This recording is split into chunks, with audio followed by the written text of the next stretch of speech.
이번 시간은요, 105페이지 계속 이어서 볼게요. 가능 매상과 추계 방법을 보고 있습니다. 자, 비유중 회치 5가지인데요. 3번 체크리스트입니다. 체크리스트 활용은 1번 보시면요. 여러 대안부지를 간편하게 평가하는 방법이다. 여기다가 괄호 적어줄래요. 보조수단 적어주고, 보조수단. 주된 방법이 아니고 어디까지나 보조수단에 불과합니다. 2번 보시면요. 주로 규모가 작은 회사가 사용합니다. 작은 밑줄. 큰 회사면 틀린 말이고요. 작은 회사가 주로 이용합니다. 아래 여백이 많잖아요. 참고로 이렇게 메모하시면 돼요. 체크리스트는요. 점포의 특성입니다.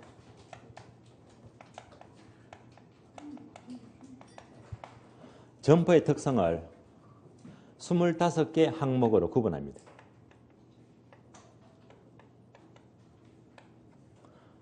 (25개) 항목을 정해놓고 점수를 매기죠. 평점을 부여합니다.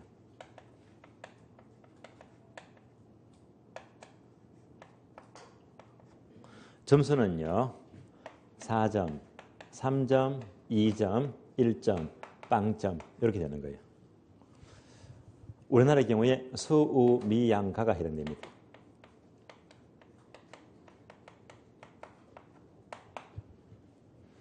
그럼 평점을 매기니까요. 25개 항목이 모두가 만점, 수를 받았대요. 4점. 25 곱하기 4하게 되면 몇 점 됩니까? 100점이죠. 100점짜리 점포가 있을까요? 없을까요? 존재하기 어려워요. 그래서 이렇게 점수를 매기니까 어떤 점포는 90점, 또는 60점이다, 또는 50점이다, 30점이다. 이에 따라서 매상고를 충분히 예상해 볼 수가 있잖아요. 얘가 바로 체크리스트의 활용입니다. 그런데 출전에서 문제 보게 되면요. 이렇게도 묻더라고요. 자, 묻는 것이 어디까지 묻느냐. 바로 한계 상황 묻습니다. 한계 상황 아주 나쁜 상황이죠. 한계 상황. 자, 여기서 한계 상황은요.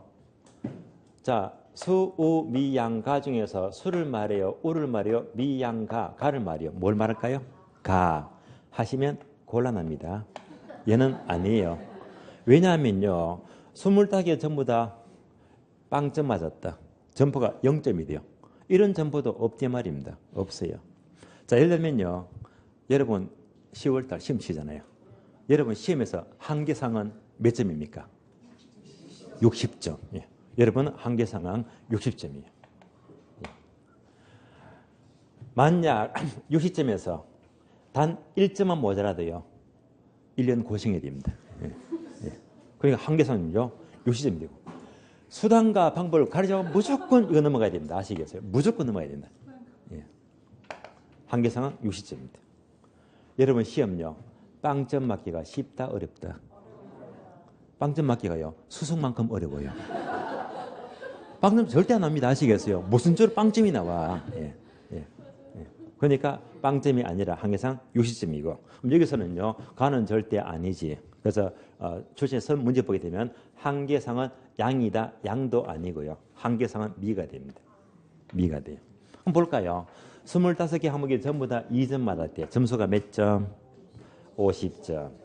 이렇게 나오면요. 이제 평점을 매기니까 이것보다 모자란 미만인 점포는요. 쳐다보지도 말라 이 말입니다. 예. 이걸 넘어야지 점포가 괜찮다는 말입니다. 예. 여기까지가 체크리스트 활용입니다. 다음 페이지 넘어갑니다. 목차 5번. 도시 경제 기반 모형인데요. 1번 입지계수는 중요해요. 앞에다가 별표 한 개 하시고요. 계산 문제가 항상 A급이니까 나오면 꼭 득점해야 됩니다. 2줄 공식과 4줄 공식이 나와요. 자, 2줄 보게 되면 분모가 전국이죠. 분자가 지역이다. 전국에 대한 지역의 특정 산업 비율이 바로 입지계수가 되고요. 그런데 만약 계산 문제가 나왔다면요. 4줄 공식을 동그라미 항상 4줄 공식을 그대로 대입해야 됩니다. 그러면 이제 박스 밑에요. 기역번, 니은번 묶어주고요. 입지계수 LQ가 1보다 크면 특화산업이죠. 수출 기반 산업이 되고요. 1보다 작으면요. 그 지역은 낙후 산업이다. 즉 비수출 기반 산업이 됩니다. 여기까지 비교하시고요. 자, 06번 목차 도시 공간 구조로는요. 다음 주에 공부할 내용입니다. 그래서 오늘 요약점은요. 여기까지만 정리하고요. 지금부터 기출문제와 예상문제를 풀도록 합니다. 그럼 112페이지 볼까요? 112페이지. 기출문제 먼저 볼게요. 기출문제. 12번 계산문제죠. 레일리의 소매 인력 법칙 계산문제가 되고요. 13번은요. 허퍼의 확률 모형입니다. 그럼 각각 출제 빈도 볼까요? 12번은요. 언제 출제되었다? 27회. 13번은요. 25회. 최근에 계속 묻고 있잖아요. 자, 그러면 먼저 12번 먼저 봅니다. 레일리 소매 인력 법칙인데요. 27회 가장 최근에 나왔습니다. A, B 도시 사이에 C 도시가 위치한다 하면서 바로 그림을 돌리자. 이렇게 그림 보시면 돼요.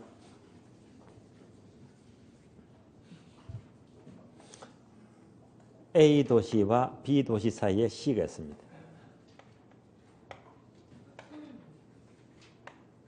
항상 이렇게 그림을 돌려주고요. 레일리 법칙을 이용하여 자, C 도시로부터 A, B까지의 인구 규모를 묻습니다. 그러니까 이제 문제는요. 이쪽으로 인구가 얼마 갈 것이며 B쪽으로 얼마 가느냐. 인구 수를 구하래요. 요건 묻잖아요. 자, 박스 보시면서 차례대로 연결이 됩니다. 그러면 A 도시 인구 몇만 명? 40만 명.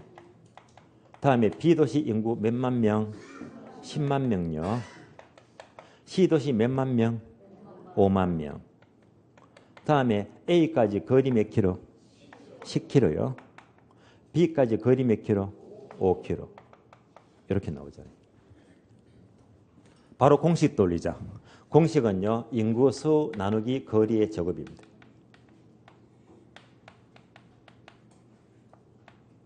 이대로 뒤에 보면 돼요. A부터 구해요. 인구가 얼마? 40만 명.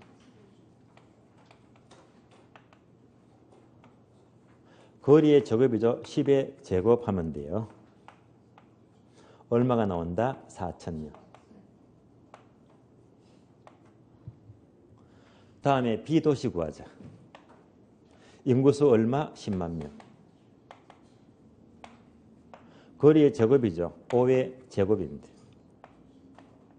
얼마가 나오던가요? 4,000 나와요. 자, 숫자가 똑같죠. 이러면 문제가 쉬운 겁니다. 똑같은 숫자라면 확률은 뭐지? 반반. 그래서 얘도 50%. 얘도 50%예요. 이러면 쉬운 겁니다. 그럼 다 나왔지? 5만 명이면 반반 가겠네. 얼마? 2만 5천, 2만 5천. 정답 3번입니다. 문제 13번입니다. 허퍼의 확률 모형입니다. 자, 문제 볼까요? C 도시 인근에 A와 B 두 개 할인점이 있대요. 역시 그림 돌립니다. 자, C 도시 인근에요. 두 개 할인점이 있어요. A 할인점과 B 할인점입니다.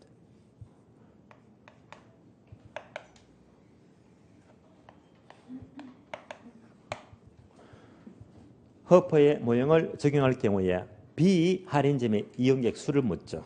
문제는요. B 할인점의 이용객 수를 묻습니다.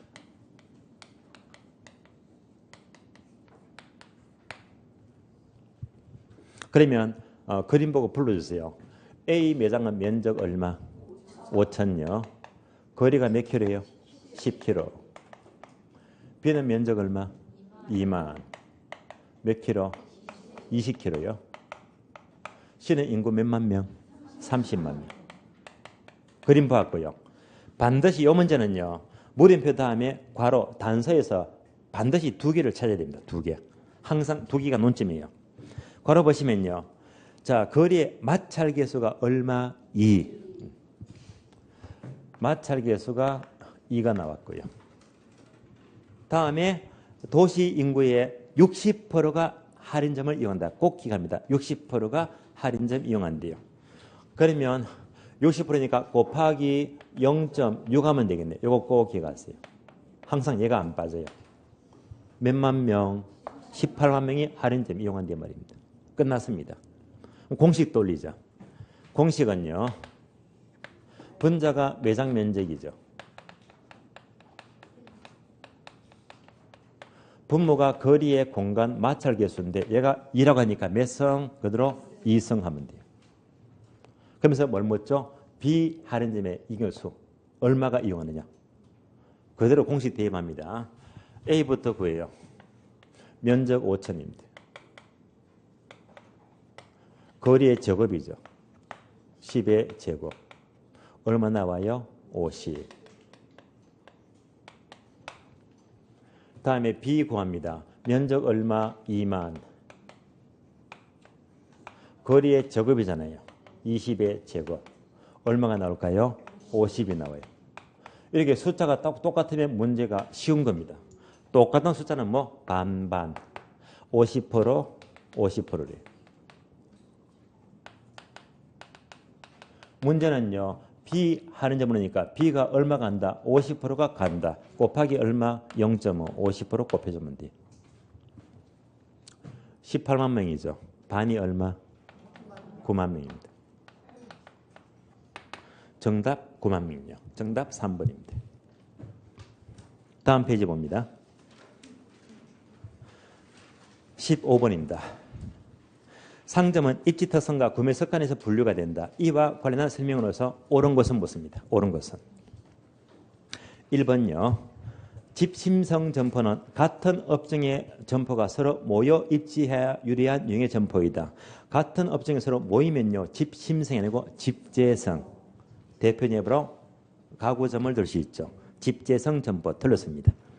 2번요. 선매품점은 구매 노력과 비용에 크게 구애받지 않고 밑줄 하세요. 수요자, 취미, 기호 밑줄. 수요자, 취미나 기호에 따라서 구매하는 것은요. 선매품이 아니고 전문품. 전문품입니다. 5번 내려가요. 전문품점은 밑줄 하세요. 여러 상점을 상호 비교 밑줄. 여러 점포를 비교하고 물건을 구매하더라. 얘가 바로 선매품이죠. 2번과 5번은 서로 바뀌었어요. 수요자, 취미나 기호하면 전문품이 되고요. 여러 상점을 비교해서 고르면요. 선매품이 됩니다. 3번요. 집재성 점포는 동일 업종의 점포끼리 서로 국부적인 중심지 입지가 유리한 형태다. 자, 이는요. 집재성 점포가 아니죠. 동일 업종의 점포가 국부적 중심지 입장이면요. 국부적 집중성 점포죠. 국부적 집중성 점포의 설명입니다. 틀렸고요. 4번 볼까요? 산재성 점포는 분산 입지가 유리하다. 답은 쉽게 나왔죠. 정답 4번입니다. 16번 볼게요. 16번은요. 27회 때 가장 최근에 나왔고요. 얘는요. 자, 입지 계수 묻죠. 표를 보시면요.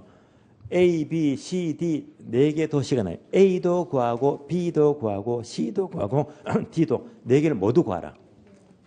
자, 이 문제는요. 예상 문제에서도 두 문제 겹치거든요. 겹치니까 기출문제는 여러분이 해설 보고 따로 확인하시고요. 예상 문제에서 더 좋은 문제가 있으니까 문제를 대체합니다. 자, 기출문제 여기까지 보는 걸로 하고요. 예상 문제 넘어가요. 예상 문제. 자, 예상 문제는 122페이지입니다. 122페이지. 17번, 18번, 19번 볼게요. 17번요. 부동산 입지론과 관련된 다음의 설명 중에서 가장 옳은 것은 묻습니다. 1번요. 1번은 초창기의 기출문장입니다. 부동산은 대상 부산의 위치가 주위 다른 부동산과 어떻게 균형을 이루어 입지하는가에 대하여 균형의 원리에 합당한 입지 선정이 매우 중요하다. 입지 선정은요. 그 지역의 용도에 적합해야 됩니다. 그래서 균형의 원리가 아니고 적합의 원리, 적합의 원칙이죠. 틀렸습니다. 2번요. 한 개 교통비가 한 개 주보다 클 경우, 자, 2번은 교통비가 많다는 말이죠. 칠판 보게 되면요. 이렇게 교통비가 많으면요. 우리 집이 멀리 있다는 말이잖아요. 이때는 어디로 이동한다? 도심으로 이동합니다. 그럼 2번은요. 이럴 때에는 최적의 입지는 외곽으로 이동한다. 틀렸잖아요. 그럼 결국 외곽으로 이동하려면요. 무엇이 커야 된다? 주거비가 더 많아야 됩니다. 그래서 좌우가 바뀌었어요. 한 개 주거비가 교통비보다 클 경우에 최적 입지는 외곽으로 이동하게 되고 이에 따라서 주거지를 상대로 하는 특정 기업들도 그만큼 외곽으로 같이 이동하게 됩니다. 틀렸죠. 3번요. 주거지역의 유용성은 쾌적성과 편의성을 중시한다. 맞습니다. 주거지역의 입지 조건은요. 남동이 트이고 완만한 경사를 이루고 북서는 바람을 막아주는 산, 숲이 있는 것이 좋다. 맞는 말이죠? 정답 3번 되겠고요. 예. 3번도요. 이런 문장이 출제가 된 적이 있어요. 예. 거의 같은 문장이 초창기에 문제가 나왔습니다. 4번요. 가구점, 여성 의류점 등은 선매품점 맞죠? 여러 점포를 비교하고 고르는 형태가 됩니다. 이 같은 선매품점은 중차원 또는 저차 중심지에 입지한다. 중차원은 맞는데 저차원이 아니고 고차원이죠. 중차 또는 고차 중심지에 입지하죠. 틀렸습니다. 5번요. 튀네는 수송체계가 다양할 경우를 전제한다. 튀네에 농업이 비치죠. 얘는요. 수송체계가 다양할 경우 아니고 동일할 경우를 전제합니다. 튀넨이 살던 당시에는요. 그때 체계는 바로 우마차라는 체계를 말하죠. 우마차라는 수송체계가 동일한 체계를 전제로 이론을 구성하고 있습니다. 틀렸습니다. 옳은 것은 정답 3번이 되고요. 문제 18번 볼게요. 다음 입지론을 설명한 것이다. 맞는 것은, 옳은 것은 무엇입니다. 자, 1번요. 요사 문제가 출제가 되었어요. 자, 잘 나옵니다. 튀네는 고립국 이론에서는 자, 튀네 나면요. 반사적으로 뭘 떠올린다? 공식. 아짐의 생수. 들어보셨죠? 아짐의 생수. 따라서 지대는요. 매상고에서 생산비 빼고 수송비 뺀 것이 지대가 돼요.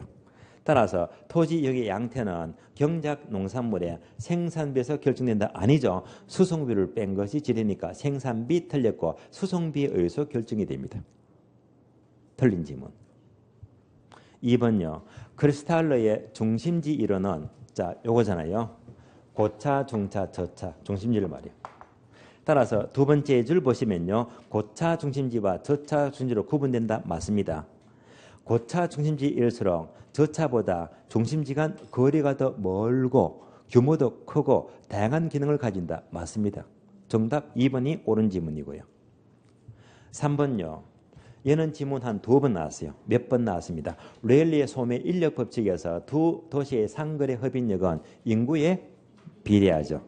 거리의 제곱에는 반비례하죠. 인구에 비례하고 거리의 제곱에 반비례합니다. 틀렸습니다.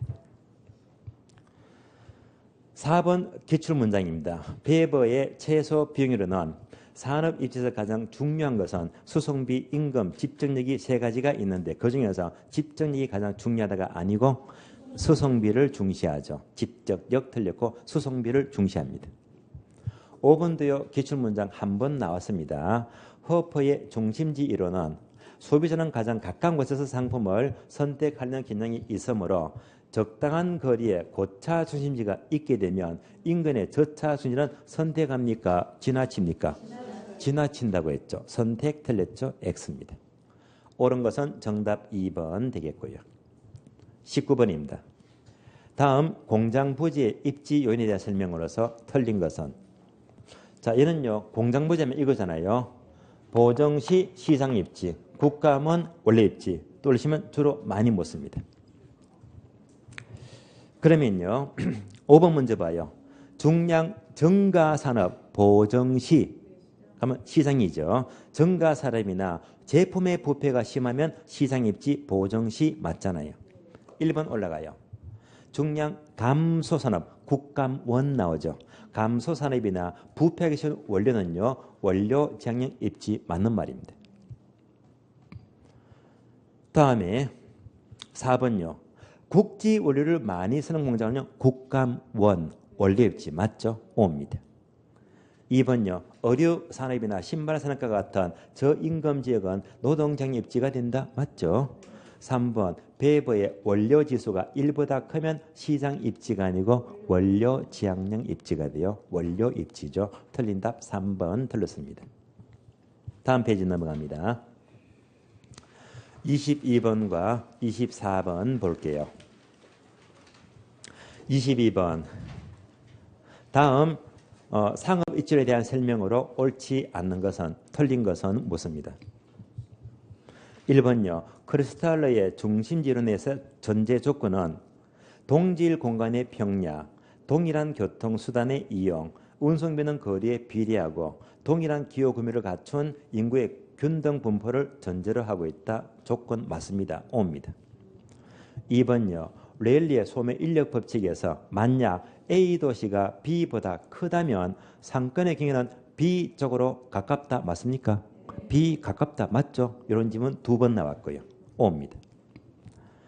3번요. 레일리의 소매 인력 법칙은 시간 거리 개념을 도입하였고 허퍼의 소매 지역이론은 물리적 거리 개념을 도입하였다. 집 한번 볼까요?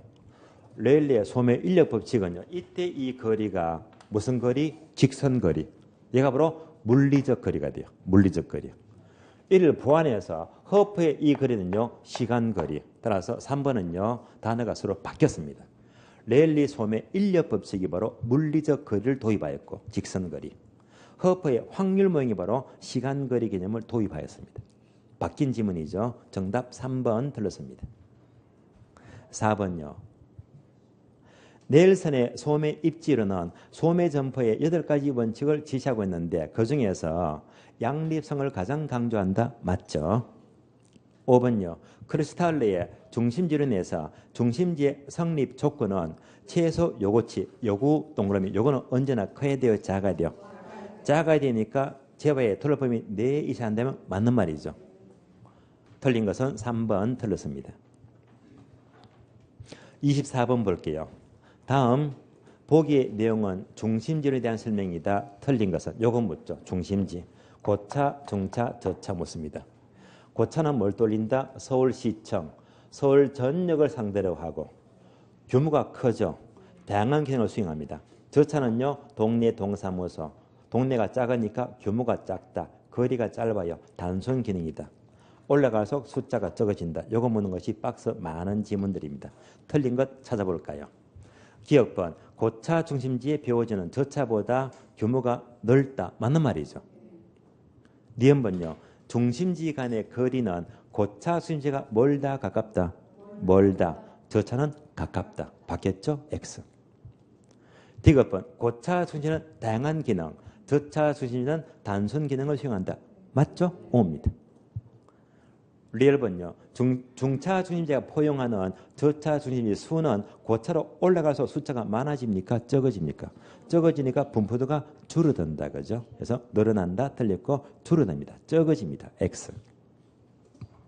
미음번요. 소비자의 이용 빈도는요. 고차 중심지는 이용 빈도가 높아요? 낮아요?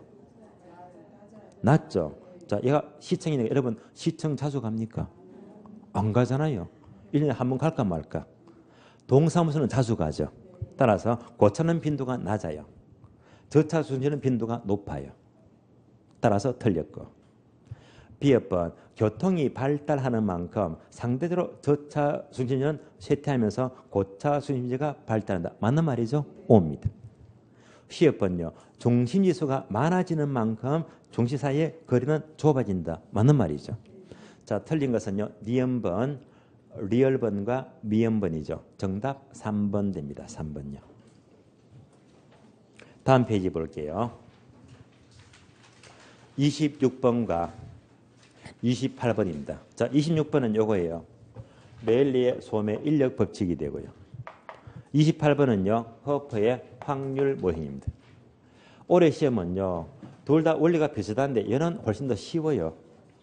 얘네 이제 마찰기수가 들어가잖아요. 그래서 전반적으로 얘보다는요. 허퍼의 모형 얘가 훨씬 더 중요합니다.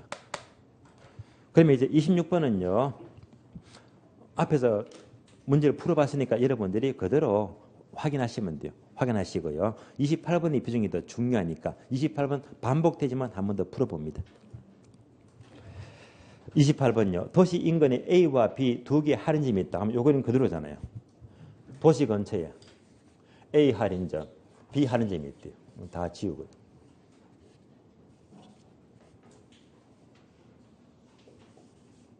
요 그림입니다. 허퍼의 모형을 적용할 때 B 할인점의 이용객 수 묻습니다. 자, B 이용객 수를 묻습니다.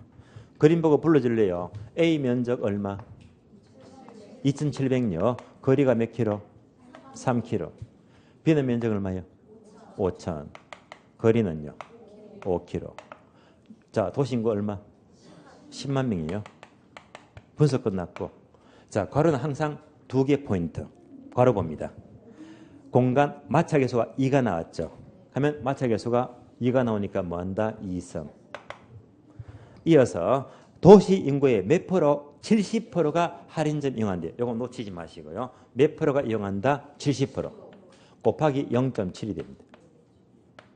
그러면 몇만 명? 7만 명이 할인점 이용하는데 비이용객수를 구하래요. 그대로 공식 대입합니다.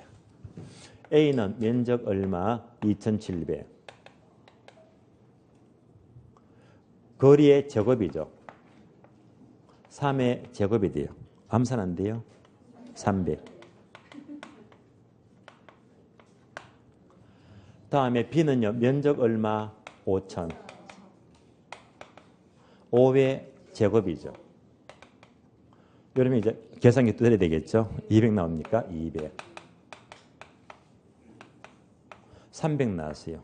200 나왔어요. 합하니까 500이잖아요. 전체 500 중에서 300은 5분의 3이니까 몇 프로? 60%. 그러면 전체 500에서 200명은 5분의 2니까 나머지 40%가 돼요. 그러니까 B 쪽으로 40%가 간다. 곱하기 40% 0.4 해주면 돼요. 7만 명이죠. 4, 7, 28, 2만 8천 명입니다. 정답 2만 8천 명. 다음 페이지 넘어갑니다. 30번, 31번 봅니다. 30번요. 넬슨의 소매 입준에 대한 설명이다. 틀린 것은 넬슨은요. 소매 점포에 8가지 원칙을 제시합니다. 자, 그중에서 자, 8개 내용 중에서 틀린 것을 골라래요.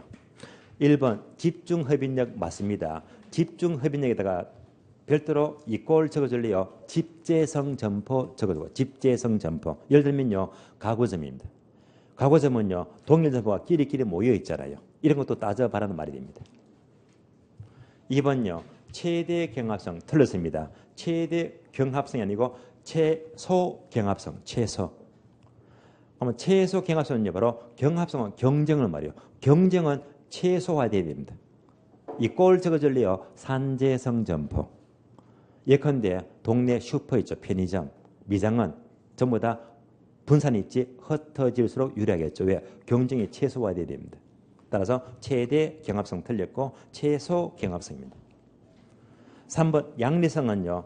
서로 인접한 점포가 고객을 주고받는 현상이니까 넬슨이 가장 강조한다고 했죠. 맞는 말이고요. 상거래직의 적합 지점, 고객의 중간인 모두가 8개 원칙 중에서 맞는 용어들입니다. 최대 경합성 틀렸고 최소 경합성입니다. 정답 2번요. 31번 볼게요. 다음은 상업지역의 지역윤이 아닌 것은 상업지역 정의는 제가 이렇게 암기를 쉽게 들은 적이 있는데요. 자, 배고 경영 성공 들어봤어요? 배고 경영 성공입니다. 자, 배는 배우지죠. 배우지 조건이 줘야 돼. 배우지. 고는요. 고객의 교통수단입니다. 경영자의 창의력이죠. 영업의 종료가 되고요. 거적의 성세의 상태. 공포상 규제를 말합니다.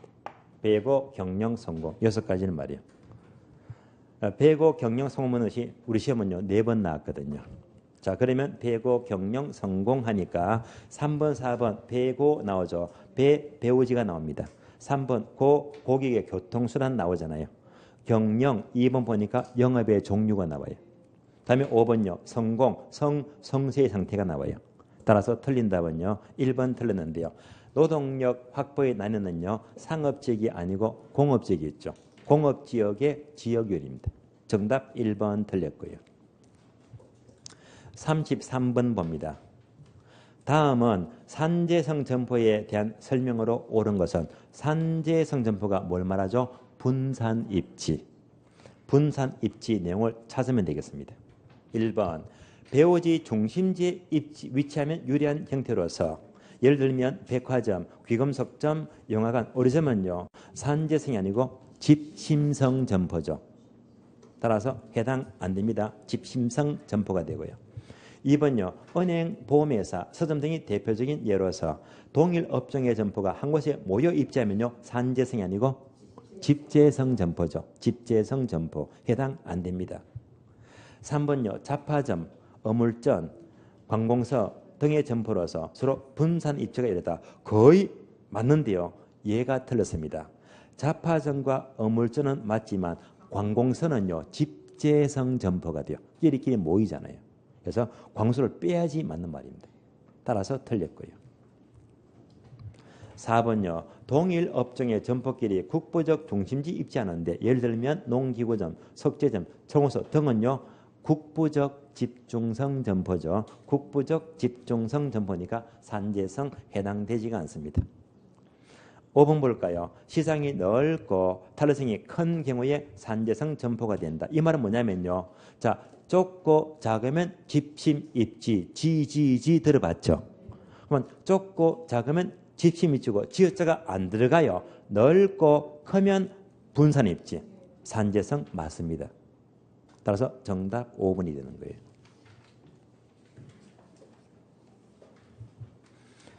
다음 페이지 38번 봅니다. 38번. 다음 중 가능 매상고 추계 방법에 대한 설명이다. 틀린 것은. 그러면 자 비유중회 들어보셨죠? 비율법, 요추법, 중력모형, 회기모형입니다. 틀린 것은 1번요. 비율법은 가능 매상고 추계 방법 중에서 주관성이 가장 많이 주관기입이 크면 비율법 맞습니다. 5번 내려가요. 회기모형은 항상 두 개 변수, 독립변수와 종속변수 단어가 나와야 됩니다. 매상고에 영향을 주는 여러 가지 독립변수로부터 가능 매상고를 추계한다. 맞습니다. 3번과 4번이 중력 모형이죠. 4번 보게 되면요. 중력 모형을 이용하여 개별 점포의 경쟁력을 유추할 수가 있는데 이때 실제 매상고와 이론 매상고는 일치하지 않을 수가 있다. 맞죠? 그래서 이렇게 실제와 이론은요. 일치하지 않을 수가 있잖아요. 이 차이를 조사하는 게 바로 수정 이미지 개수라고 했습니다. 맞는 말입니다. 3번 올라가요. 중력 모형은 같은 지역에 다수의 경쟁업자가 입지하고 있을 때 각 점포의 실제 매상고를 결정하는 데 이용이 된다. 실제 매상고 말고 이론 매상고를 추계하는 거예요. 따라서 실제가 아니라 이론 매상고를 추계하는 방법입니다. 정답 3번 틀렸고요. 다음에 39번과 40번이 바로 입지계수 구하는 계산 문제, 입지계수. 그러면 39번은요. 두 개를 묻죠. 40번은요. 네 개를 물어요. 가장 좋은 문제가요. 많이 묻는 게 좋은 문제예요. 40번요. 네 개 묻잖아요. 그런데 요즘 시험은요. 계속 네 개를 물어요. 그래서 이런 문제는요. 야 이거 복잡해서 손 대겠나 부담 갖지 마시고요. 계산 문제는요. 머리보다 손이 먼저 나가야 됩니다. 계산을 딱 보는 순간에 손이 나가서 기계로 빨리 풀어야 되는데 빨리 안 나간다. 여러분이 숙달을 안 하신 거예요. 그래서 계산 문제는요. 아주 많은 숙달과 빠른 계산이 요구되거든요.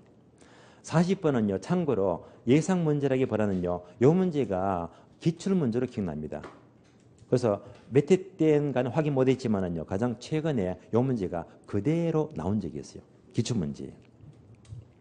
자, 문제 봅니다. 다음은 전국 단위의 산업별 고용자 수와 두 지역, 제2지역과 K지역의 지역별 산업별 고용자 수를 나타내고 있다. 다음 설명 가운데 틀린 것은 표가 나와요.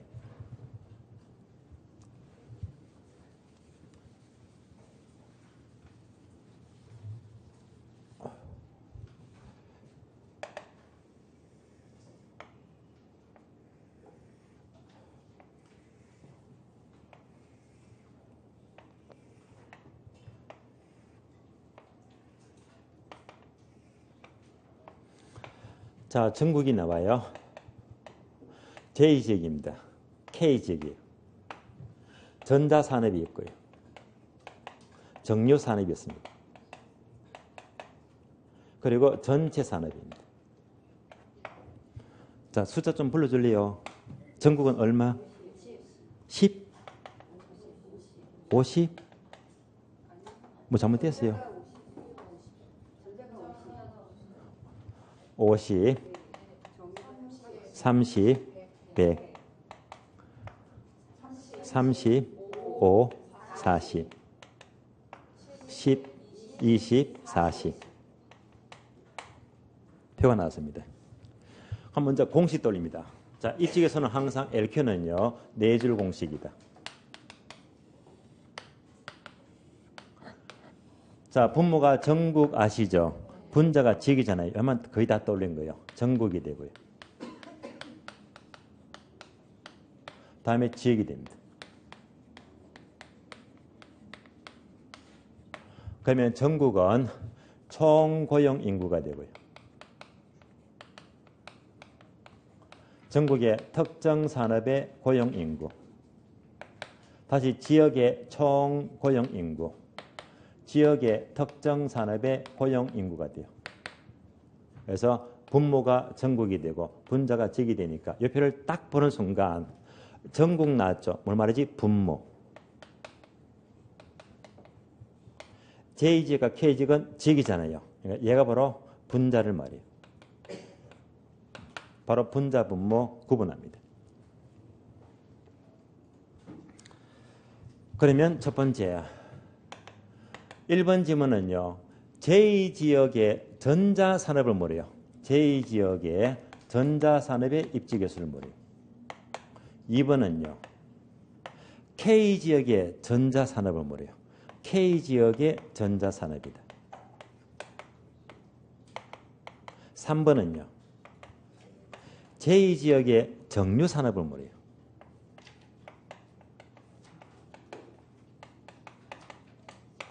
4번은요. K지역의 정유산업을 물어요.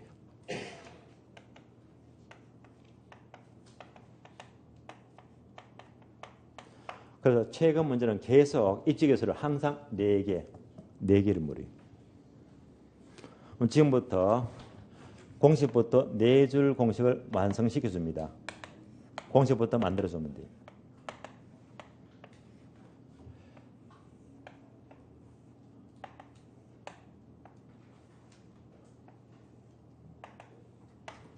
하나씩 볼게요. J지역의 전자산업이죠. J지역의 전자산업입니다. 그럼 분모가 전국이죠. 전국은 총 얼마? 100. 전자는 얼마? 50. 그래서 전국은 총 100이 되고요. 특정산업 전자가 얼마? 50이 돼. J지역은 총 얼마? 40. 전자가 얼마? 30.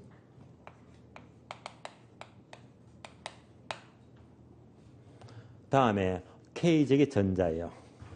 전자는요. 전국은 총 100. 전자는 50이죠. K지역은요. 총 얼마? 40.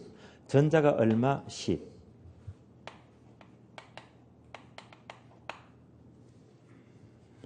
다음에 J지역의 정유산업입니다. 정유산업이니까요. 전국은 총 얼마? 100. 정유가 얼마? 30. 다음에 J지역이죠. 총 얼마? 40. 정유가 얼마? 5가 돼요.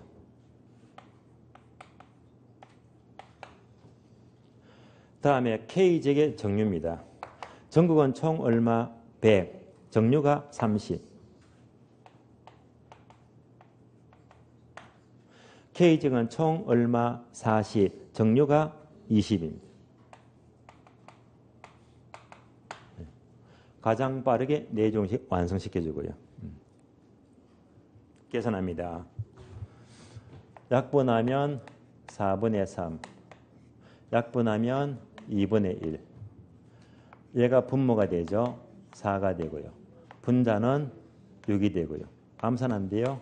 1.5가 나와요. 다시 2번요. 약분하면 4분의 1. 약분하면 2분의 1이죠. 분모가 4가 되고요. 분자는 2가 되고요. 얼마? 0.5가 나와요. 그러면 여기까지 비교합니다. K는 전자 입지 계수가 1.5니까 1보다 크잖아요. 1보다 크면 특화산업이다, 낙후산업이다. 아주 발달되었죠. 특화산업입니다. K직의 전자는요. 0.5야. 1보다 작잖아요. 전자산업이 특화산업이다, 낙후산업이다, 낙후산업입니다.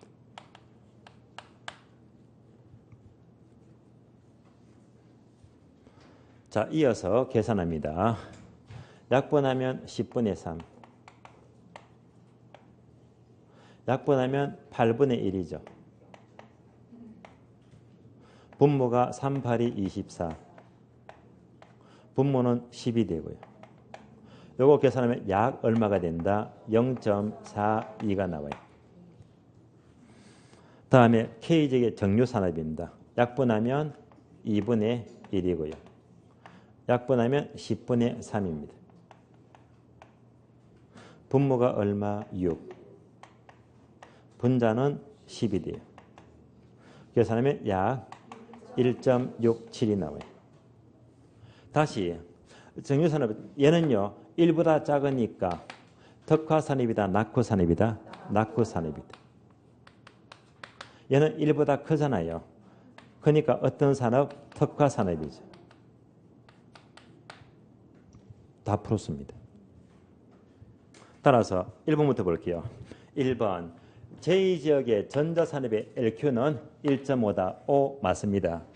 2번 질문요. K지역의 전자산업의 입지교수는 0.5다. 맞는 말이고요. 3번 제2지역의 정유산업의 입지교수는 0.42 맞습니다.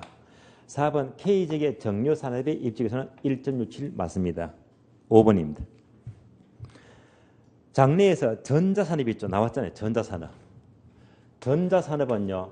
둘 중에 어떤 게 더 발전 가능성이 크다? 얘가 크죠. 1보다 크니까요.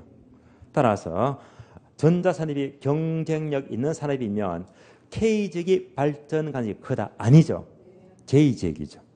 따라서 K지역이 아니고요. J지역이 발전 가능성이 크다 해서 정답 5번 됩니다. 40번은요. 기출문제인데 생각보다 많은 시간을 요구하는 4개를 묻잖아요. 이런 문제가 정확히 출제가 되었습니다. 자, 여기까지 문제집은 일단 끝내겠고요. 그러면 쉬었다가요. 다음 시간은요. 실전 종합 모의고사 8문제를 해설하겠습니다. 쉬겠습니다.